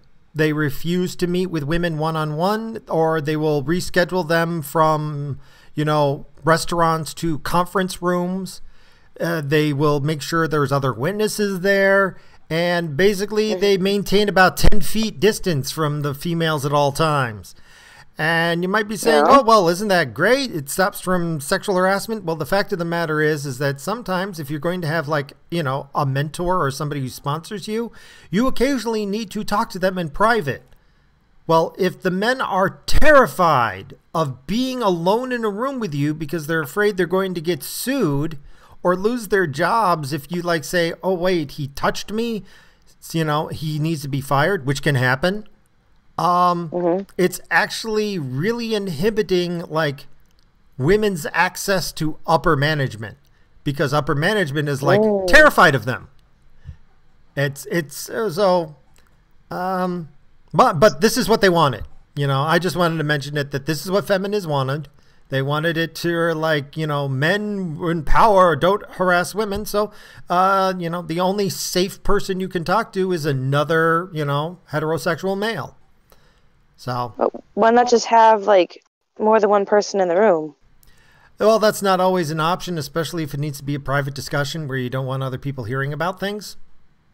Like there is sometimes business that you don't want conducted in front of anybody else. And especially when you're a venture capitalist, you're often dealing with uncopyrighted concepts. And if you have a really good, like, have you ever seen Shark Tank? Trust people. Well, yeah, but no. I mean, if you look at how easy it is to lose your job, and trust me, I used to work for Fleet Bank, and I know what we used to do. You know, if we didn't like a coworker who we wanted to get rid of, we found a way to get him fired, usually over something, you know, over affirmative action, and then we would find the most incompetent, you know, minority person we could find, and we would hire them to replace him because we knew that person would never be a threat. Until that happened to me, of course. But, you know, for a while there when I was in the in-group, that's how we got rid of people. And we knew that that position would never be a threat again. It's amazing how many 100-year-old banks folded up. But, you know, affirmative action, yeah, we weaponized it. So I can totally see why there would be guys who'd be afraid of even being alone with a woman, period, end of statement, when they're on the job. Because you know, she can lie and get rid of you, and then she can get your job. So, just a comment there. But you would have to prove it, though. No, you don't. You don't have to prove the accusation. Yeah, there would have to be an investigation on it. Yes, you do. Yes, you do. No, I have been fired for sexual harassment. And trust me, but they have to I didn't even touch her. No, she just called up HR, said it, and I was no longer had any hours available. Technically speaking, I'm still working for Liberty. Can sue. No, because I'm a white male. I can't sue. And? There's no lawyer on the planet who'll take my case. I called. I asked. They said, you're a white and you're male. That's 2 strikes against you. Okay. Do you have any recording or anybody else who can back up your story? I said, no, we were alone. And I was saying, okay, that's strike 3. There's no way anybody's ever going to take your case. That is the reality. No, that's reality. But she lied. Well, but she lied. Doesn't matter. Yeah, It doesn't matter. But who does that? It doesn't matter. Who does that? Who does that? A lot of my coworkers. I cannot wrap my head around the idea of somebody doing that, though, because that's ruining someone's reputation. Oh, you don't lie about that shit. Are you fucking kidding me? Here. I'll give you a good example of a good old boy, Jeff. This is why I like you. This is why I like you, because you're so innocent. Yeah, okay, so Jesse Ventura, his reputation was ruined for a while. Oh, God. And it still is. He lives in Mexico now, actually, and he has to do TV with the Russians on RT because no one will take him anymore. Because what happened then do you know what happened with the guy in the American Sniper, all that kind of stuff in the book? So they were going to put him in the American Sniper movie where he gets punched. But Jesse Ventura said, no, he'll sue. And then there's a whole thing between that because the guy said and looked him straight in the eyes and said, no, I remember that night. You punched me in the face. And Jesse Ventura said, no, I didn't. And that was the whole thing. And it ruined his reputation because he simply didn't punch him in the face. What he thinks why he lied about this is because he was at this whole meeting. It was kind of, you know how you go back after how many years back to high school, right? Hmm. And have whatever it's called, A uh, reunion? a reunion. Yes. So Oh, my 10 year is next year. Don't so remind they're me. having I'm old. they're having a reunion, and there are a whole bunch of military people there, right? And there Mm, Jesse was taking pictures, all this, and there he was, kind of he's sitting by himself at the bar, and then he sat mm, down at the bar and just said hello to him. He said hello back. That was it. But that the man made up an entire story how Jesse punched him in the face. The problem is, if he punched him in the face, there's a whole bunch of military people around him too, military buddies. You tell me no one else saw, and no one else did, and it ruined his reputation. No American television took him after that, so he had to go do TV with the Russians. So when you say, "I can't believe anyone would do that to destroy someone's reputation," did that to our good old boy Jesse Ventura, the man who I think out of everyone doesn't deserve it. Same thing with you, Eldritch God, but I like Jesse Ventura better. Well, yeah, but I mean, the fact of the matter is in New York State, we're an at-will state. You could be fired at any time. The problem is that they also have the affirmative action rules, which means basically the only people you really can fire at will are white males who are heterosexual. That's it. Although it's gotten to the point where, yeah, if you're gay, we can fire you at will too. So white male, period, being gay no longer protects you.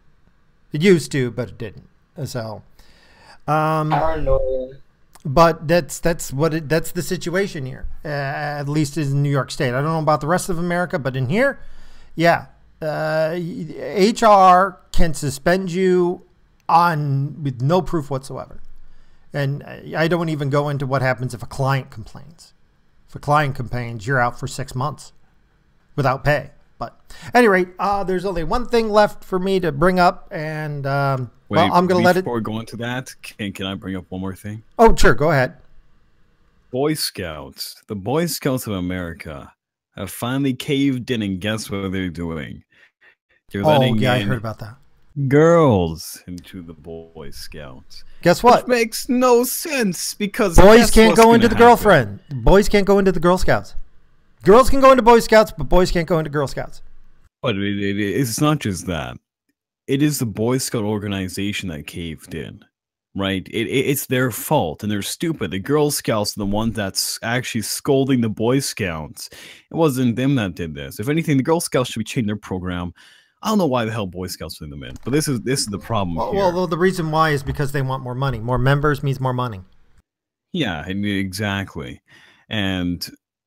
But I think it's just going to make people leave, and it's going to make it a whole lot worse because the Boy Scouts was kind of just a place for men to be men, just to go and just for guys to be guys, go into the wilderness, do whatever the hell. I don't know how Boy Scouts really work, but I watched a video and he explained. Oh, I've done it. It was hell, but I know what you're talking about. Because he's a Boy Scout.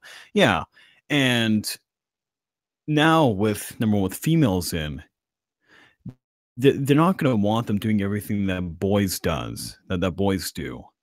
So that's going to take a little bit away from it already. And now I think we all know that females compared to guys, especially young, because right now they're letting them into Cub Scouts. So Cub Scouts is now guys and girls. Well, when it comes to that, right, you have guys and girls and little kids, little guys, they just run around crazy. They're pretty much monkeys, right? But girls, they're more to themselves, more calm. And so they're going to be looked at and, hey, this is what the behavior is supposed to be like. You guys, you have to be more like the girls. And that's what the guy in the video brought this up too. That's how school is, too. And I'm not too sure if that's a good thing or not. Making them more like the girls, but who am I to say this? Oh, the Girl Scouts are going to get punished over this, and I'm not saying it's going to be deliberate. It's going to be whoever thought this was a good idea doesn't realize that there's only so many children out there. Okay, and yeah. I know that in my hometown there were far more Boy Scouts than Girl Scouts. Well, suddenly, guess how much money you can save if you just consolidate the two. And now all the money from those girls is now going into Boy Scout coffers. Well, what about the Girl Scouts? I mean, unless you're getting some serious deep pockets to make up for the shortfalls, you're going to start seeing Girl Scout troops disappearing. You know, and yeah, you're going to get boys who don't go into Boy Scouts anymore, but they already were on the decline. This is just going to hasten it. So yeah, and also I'd like to bring this up. Now you're going to have teen pregnancy and rape scandals. Yeah, that's the too. Yeah. Imagine you get a bunch of boys and a bunch of girls out on a camp in the middle of nowhere. And they, this is from the video. Like they're saying, it's time for guys to be guys. They weren't thinking about girls. They weren't trying to impress anyone while they're trying to, show off to each other, right? And they're trying to get their badges. Well, now it's gonna be all about the girls. It's not going to be about the badges or showing off to the guys. It's going to be showing off to the girls and everything like that. So once again, it takes away from it. And it's just going to make everything a lot worse. Plus, now they have to have different places for the guys and girls to do their own thing. So that's even more money. It's just, it's a clusterfuck at best. What's going to happen? Well, to be honest, at this point, if they sold out, I'm with you in that it's their own fault. Any other comments on this? I think Aussie's going. Yeah, but I think we lost. Oh no. No, we lost. Okay. We lost. What's her name? I'm sorry, she had to go. Oh well. I don't care about that. In Australia, we don't have separate ones. It's already all together, and it's always been like that. It's always just been the Scouts. Oh, well, and I wouldn't mind it being like that here in America. I live in Canada, but I wouldn't mind it being like that down there. Why don't they just combine and become the Scouts? Because both of them are declining a lot now. Girl Scouts were at 2.1 million. Now they're at 1. Oh man, they're at like 1.3 now, or 1.8. I know that's a big difference, but it's in the ones where it used to be at in the 2s back in 2013. Boys were at 2.8, 2012. Now they're at 2.1. They've lost a lot of members. Just combine the two. Might as well. Oh, well, anything else? Okay, well, if you'll turn your attention to general chat on the Discord.